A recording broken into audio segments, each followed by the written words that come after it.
E a outra questão que eu queria trazer agora é mais efetivamente sobre qual é o nosso papel. Qual o nosso papel como esposa, de pastores, como cristãs, como pastoras, como vocês quiserem pensar aí. E eu queria primeiro falar o que significa igreja. Qual que é o significado da palavra igreja? No grego, essa palavra ela é dividida em duas outras palavras, que é o eclesia e o ek. O ek significa para fora e o eclesia significa chamados. Então, o significado da palavra igreja no grego, no original, é chamados para fora. Então, nós somos chamados para fora, não só para dentro daquele ambiente que nós ficamos. Por quê? Porque o que Deus faz em nós é para ser transmitido através de nós. O significado da palavra pastor no grego, no original, seria poimen. E esse termo, ele dá a ideia de aquele que vê. Também significa aquele que cuida, que apacenta, que guia, que instrui, que orienta e que protege. Davi era um pastor de ovelhas. E depois Davi se tornou um pastor de vidas como rei. O que Davi fez depois do reinado dele? Ele governava o povo de Israel, ele defendia, ele organizava as estratégias. Politicamente e espiritualmente ele levou o povo para mais próximo do Senhor através da ação dele. Tanto que todos os outros reis que vão surgindo após Davi, a comparação é sempre Davi. E não seguiu os caminhos de Davi, ou então fez segundo o coração de Davi, foi aprovado porque fez como seu antecessor Davi. Davi vai ser a referência para todos os outros reis que nós vamos lendo na Bíblia. Só que ele já começou a função dele lá atrás como pastor de ovelha, e lá na frente, quando ele foi governar Israel, ele executou o mesmo propósito, igual eu falei de manhã, gente. A gente vai ter o mesmo propósito, porém a gente pode desempenhar funções diferentes em momentos diferentes, em locais diferentes. E aí, o versículo de 1 Pedro, se vocês quiserem anotar, capítulo 5, versículos 2 a 4. 1 Pedro 5, de 2 a 4. Diz assim: pastoreiem o rebanho de Deus que está aos seus cuidados. Olhem por ele, não por obrigação, mas de livre vontade, como Deus quer. Não façam isso por ganância, mas com o desejo de servir. Não hajam como dominadores do que lhes foram confiados, mas como exemplos para o rebanho. Quando se manifestar o Supremo Pastor, vocês receberão a imperecível coroa da glória. E aqui, gente, eu queria trazer para vocês algo que eu acho que é muito importante. Eu penso que Deus, ele não une vidas, ele une propósitos. Você estar sentado do lado dessa pessoa, a pessoa que você fez amizade nesse tempo, é uma união de propósitos que Deus vai revelando ao longo do tempo. Você ter casado com um homem que hoje é pastor, não foi só unir vocês como vida. Deus uniu propósitos aí, que o primeiro propósito já se cumpre na vida dos seus filhos, e dali para outras gerações. Então, quando nós trabalhamos com propósitos, nós temos que estar alinhados no mesmo propósito. E aí eu trago também a referência da palavra submissão. Diversas vezes a Bíblia vai destacar a palavra submissão, não só referindo a mulher ser submissa ao seu marido, mas a submissão ao governo, a submissão aos pais, a submissão a pessoas que têm liderança. E a palavra submissão não é ser aquela pessoa que é maltratada, que é espizinhada, que é humilhada. Não, gente. Não significa ser menor que a outra pessoa. A palavra submissão significa debaixo da mesma missão. Então, primeiro nós precisamos entender qual é a missão do seu marido. Qual é a missão que Deus confiou àquela comunidade que Ele te inseriu. Agora a gente precisa começar a fazer perguntas para as pessoas, para nós mesmos. Gente, eu, por exemplo, não poderia estar aqui ou alcançar o tanto de pessoas que eu alcanço, seja pessoalmente ou pela internet, se não fosse o meu marido. Quando Deus escolheu o meu marido para mim, Ele uniu um propósito que a gente nem imaginou. A gente tem 20 anos juntos. Durante 15 anos a gente nem tinha ideia desse propósito para a nossa vida. Mas Deus já sabia. Por isso que Deus me deu ele, porque sabia que tinha que ser ele. Para cumprir um propósito que tem a ver comigo? Não, que tem a ver com ele. Então, quando Deus te uniu ao seu marido, ele não só uniu vocês como vidas, mas um propósito que vocês não têm ideia de até onde pode alcançar. Quando você entende o poder que você é, a potência que você é, você começa a refletir um pouco mais sobre o que eu posso fazer para impactar ainda mais a minha comunidade. Então eu queria que a gente começasse a pensar um pouquinho sobre a missão de Jesus. Vamos fazer algumas perguntas aqui. Quais foram as prioridades de Jesus? A gente parar para pensar. Vocês já leram ali diversas vezes os evangelhos, que fala muito sobre a trajetória de Jesus, a missão de Jesus. Qual era a prioridade de Jesus? Eu penso assim, existem, claro, várias respostas, mas vou tentar trazer aqui algumas questões, Para a gente conhecer a prioridade de alguém, a gente observa quanto tempo ela investe nisso. O que não é importante para você, você não vai investir tempo. O que é importante para você, você vai investir tempo. O que Jesus mais fez quando ele esteve na terra? Ensinou, curou, libertou. Mas, de todas essas coisas que ele mais fazia, havia algo que ele saía para fazer. Jesus não saía assim, hoje eu vou curar. Jesus saía assim, vou ensinar. Durante o caminho, ele curava e libertava. Jesus saía com o propósito de ensinar. Aos 12 anos, Jesus estava no templo ensinando para os mestres da lei. A prioridade de Jesus era ensinar. A cura, a salvação e a libertação é uma consequência. Por quê? E conhecereis a verdade, e a verdade? Se eu tenho ensino, minha mente é aberta, eu sou liberta. Oséias vai dizer: o meu povo perece por falta de conhecimento.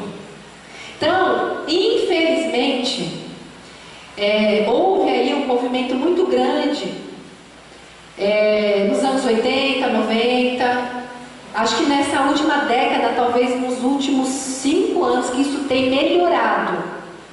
Lá atrás era muito assim, que era pecado, era errado você buscar conhecimento, que a ciência e a psicologia não conversavam com a fé. Era assim, ciência, nossa, que homem veio do macaco, que Big Bang, que sei o que. E aí, com essa mentalidade, a gente pega tudo bom, enfia assim, e tipo, aí o cristão fica o quê? Emburrecido. Aí a gente, tudo é o diabo, tudo é não sei o quê. E não é. Às vezes eu preciso entender a função orgânica, psíquica, emocional, para através da minha fé eu ser curada. O conhecimento não vai te curar, mas o conhecimento vai te dar ferramentas e acesso para que através da sua fé você consiga alcançar isso. Porque você às vezes tem comportamentos que você não sabe de onde vem. Então eu preciso conhecer a fonte desse comportamento, que muitas vezes eu vou ter acesso através da ciência, através de uma terapia, através de livros, através de estudos, para que através da minha fé no Senhor, então aciona tudo isso dentro de mim. Porque se fosse só baseado na fé, a gente não estava como a gente está hoje, gente. A igreja não estaria como ela está. Então nós precisamos, juntamente com a inteligência, com o conhecimento, atrelar nossa fé. Porque é só Deus que vai fazer. É só Deus que vai fazer. Mais um exemplo, a vida financeira. Muitas pessoas, porque eu vou na campanha tal, porque Deus vai fazer uma mudança na minha vida, porque vai amarrar o devorador, e que não sei o que, e a sua vida tá assim, financeiramente, você só roda. É dívida, e não sai da dívida, círculo de dívida. Só a fé vai resolver isso? A gente está vendo, aqui ninguém está falando heresia, gente. A fé é o fator principal. Mas o que eu estou querendo dizer é que o conhecimento vai te ajudar a acessar o que Deus já conquistou na cruz para você. Quando eu leio um livro, pode ser de um cristão, e graças a Deus temos muitos homens de Deus aí, cristãos que escrevem muito sobre parte de finança também. Quando eu leio um livro que me ensina que eu não posso gastar mais do que eu ganho, que eu não posso ir no shopping quando eu estou nervosa, irritada, chateada, magoada, porque senão eu vou gastar pela emoção. É a tua alma que vai estar comprando, não é você que vai estar comprando, é a tua alma, e a alma não sabe o que faz. Quando eu aprendo esses sinais, o que vai acontecer? Automaticamente a minha vida financeira vai progredir. Automaticamente o meu casamento vai melhorar, porque um dos motivos das maiores brigas no casamento são as finanças. Vocês entendem, gente? Que o conhecimento ele traz também muito. Então Jesus ele é ensinável. Jesus foi um dos que mais falou sobre dinheiro em toda a Bíblia. Se você for ler o quanto Jesus falou sobre dinheiro. Então a gente precisa desmistificar um pouco assim, tipo, a Bíblia é única e está tudo ali.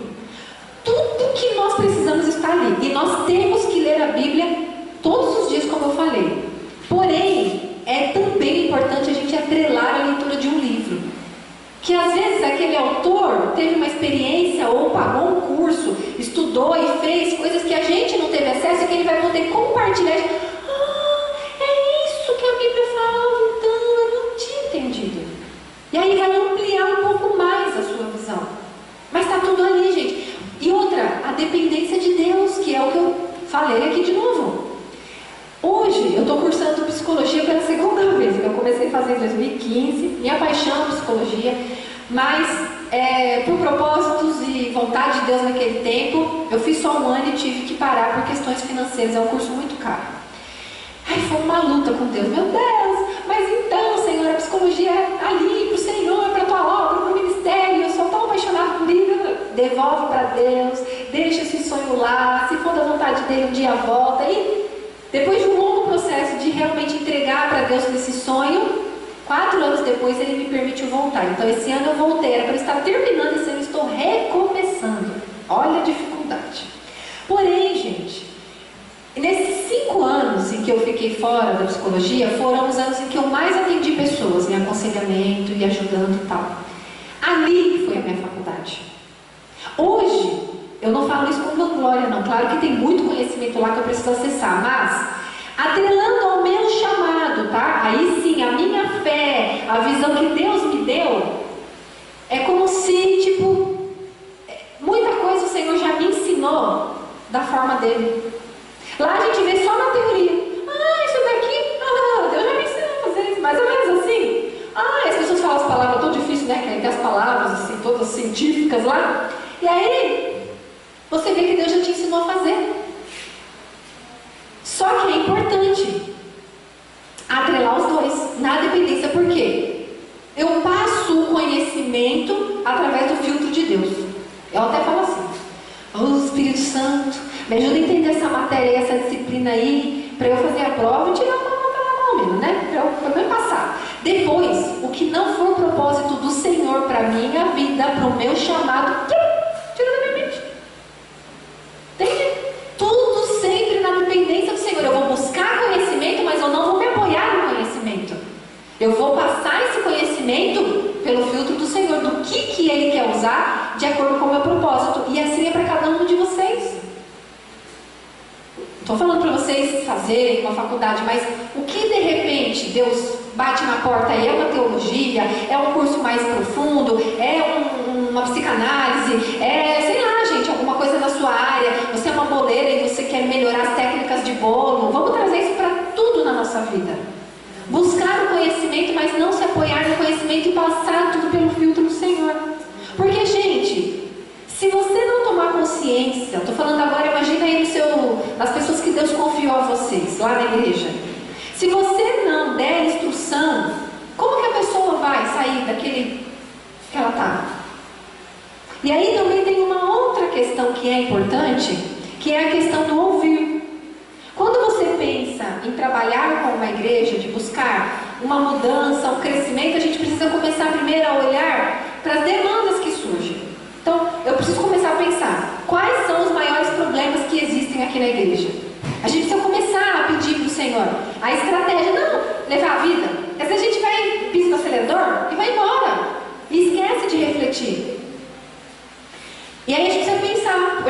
como Jesus. Qual foi a mensagem de Jesus? Jesus passou aqui na terra. E qual foi a mensagem dele? Jesus diz assim, Lucas 4, versículo 18 e 19: o Espírito do Senhor está sobre mim, pois Ele me ungiu para trazer as boas novas aos pobres. Ele me enviou para anunciar que os cativos serão soltos, os cegos verão, os oprimidos serão libertos, que é chegado o tempo do favor do Senhor.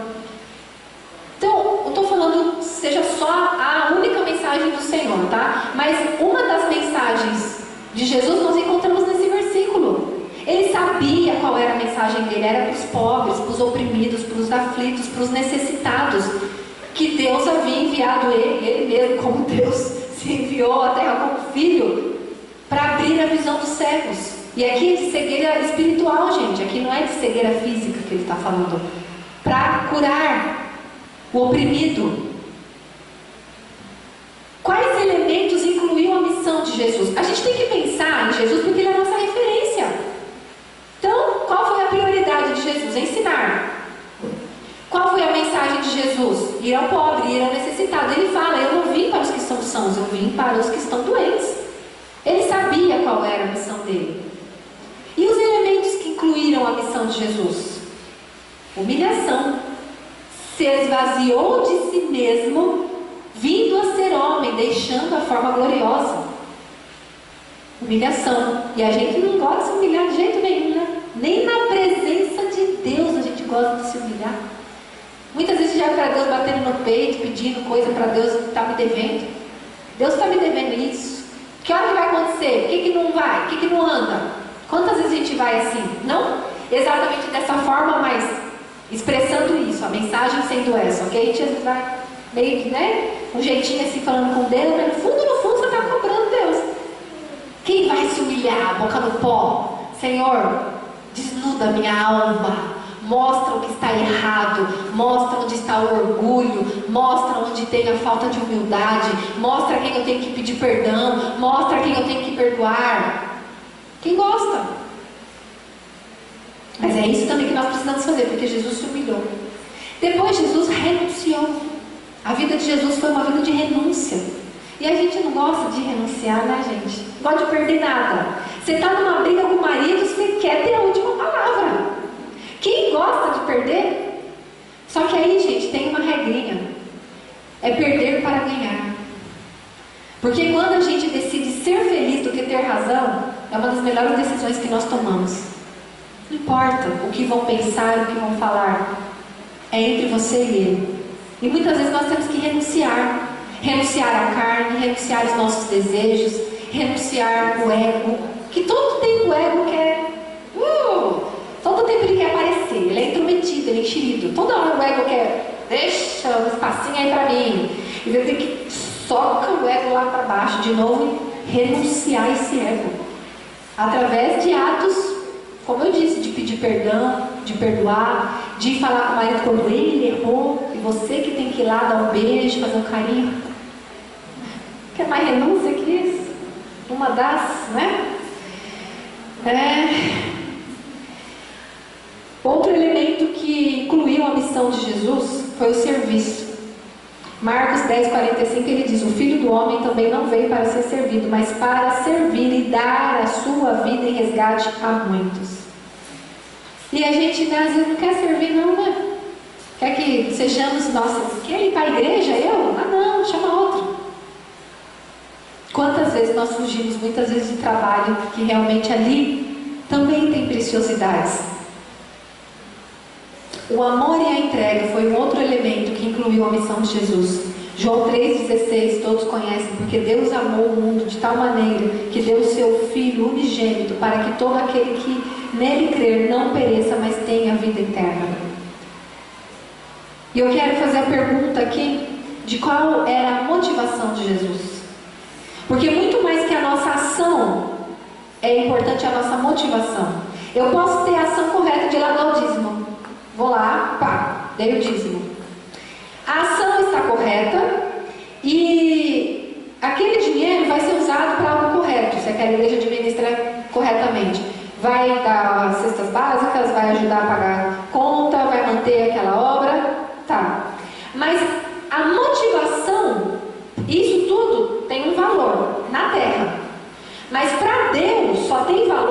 A sua ação não tem valor para Deus, tem valor a sua motivação.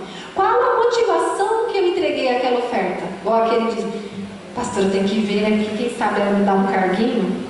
A pessoa, nossa, né? Você quem tem que ver, ó, porque os povos lá da igreja tem que ver que eu, como esposo de pastor, também dou, porque quem sabe eles dão também.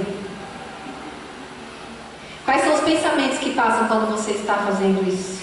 Né? Ou o medo, estou com medo, como eu falei pela manhã, do devorador. Eu tenho que dar por amor.